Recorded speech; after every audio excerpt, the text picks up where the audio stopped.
مومنو، تم کو جائز نہیں کہ زبردستی عورتوں کے وارث بن جاؤ، اور دیکھنا اس نیت سے کہ جو کچھ تم نے ان کو دیا ہے اس میں سے کچھ لے لو، انہیں گھروں میں مت روک رکھنا۔ ہاں اگر وہ کھلے طور پر بدکاری کی مرتکب ہوں تو اور بات ہے، اور ان کے ساتھ اچھی طرح سے رہو سہو۔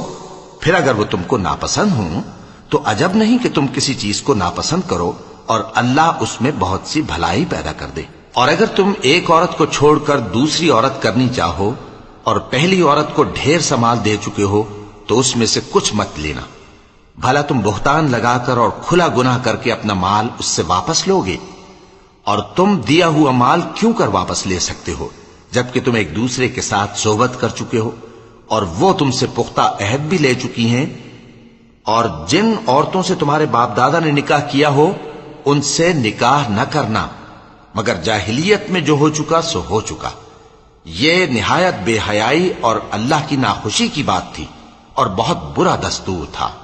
تم پر تمہاری مائیں اور بیٹیاں اور بہنیں اور پھوپھیاں اور خالائیں اور بھتیجیاں اور بھانجیاں اور وہ مائیں جنہوں نے تم کو دودھ پلایا ہو اور رضائی بہنیں اور ساسیں حرام کر دی گئی ہیں،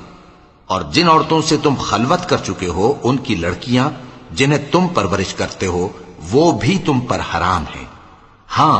اگر ان کے ساتھ تم نے خلوت نہ کی ہو تو ان کی لڑکیوں کے ساتھ نکاح کر لینے میں تم پر کچھ گناہ نہیں، اور تمہارے صلبی بیٹوں کی عورتیں بھی اور دو بہنوں کا اکٹھا کرنا بھی حرام ہے، مگر جو ہو چکا سو ہو چکا۔ بے شک اللہ بخشنے والا ہے، بڑا مہربان ہے۔ اور شوہر والی عورتیں بھی تم پر حرام ہیں مگر وہ جو قید ہو کر باندیوں کے طور پر تمہارے قبضے میں آ جائیں۔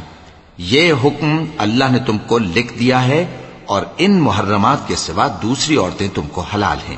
اس طرح سے کہ مال خرچ کر کے ان سے نکاح کر لو، بشرطے کہ نکاح سے مقصود عفت قائم رکھنا ہو نہ کہ شہوت پرستی۔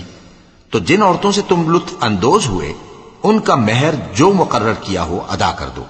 اور اگر مقرر کرنے کے بعد آپس کی رضامندی سے مہر میں کمی بیشی کر لو تو تم پر کچھ گناہ نہیں۔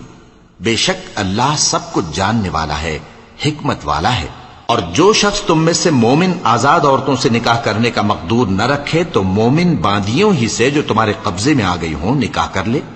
اور اللہ تمہارے ایمان کو اچھی طرح جانتا ہے۔ تم آپس میں ایک دوسرے کے ہم جنس ہو،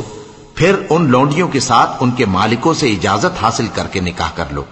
اور دستور کے مطابق ان کا مہر بھی ادا کر دو، بشرطے کہ وہ پاک دامن ہوں،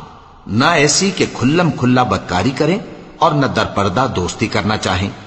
پھر اگر وہ نکاح میں آ کر بدکاری کا ارتکاب کر بیٹھیں تو جو سزا آزاد عورتوں کے لیے ہے اس کی آدھی ان کو دی جائے۔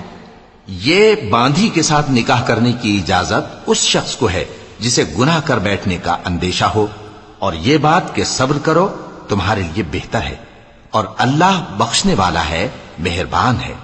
اللہ چاہتا ہے کہ اپنی آیتیں تم سے کھول کھول کر بیان فرمائے اور تم کو اگلے لوگوں کے طریقے بتائے اور تم پر مہربانی کرے، اور اللہ جاننے والا ہے، حکمت والا ہے۔ اور اللہ تو چاہتا ہے کہ تم پر